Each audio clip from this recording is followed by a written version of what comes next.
Nagkaroon pala ng people power nung birthday ni Digong. Hindi ko man lang naramdaman. Di ba? Ito lang yung people power na walang naging resulta.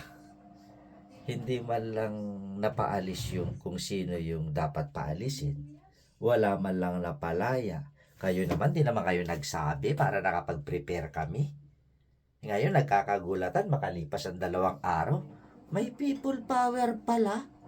Diyos mio, ito na yung sinasabi ko. Pag gumalaw kayo, dapat alam ng karamihan. Alam ng inyong mga constituents. Alam ng inyong mga kasama. Hindi yung magpapanawagan kayo, tapos na. O baka naman, nagkadenggo yan sa budget, magkaaminan. O baka naman, naggapangan. Oh, nakakalungkot naman. Akala ko kasi, hindi na si BBM ang presidente. Akala ko kasi, mapapalaya na si Digong. Okay? May susunod na pagkakataon pa. Good luck. Ipanawagan nyo na mas maaga, ha? People power pa more. Kontento na ang tao sa panunungkulan ngayon. Ha? Walang dahilan para tanggalin sa festo ang aming Pangulo. BBM lang sa kalam.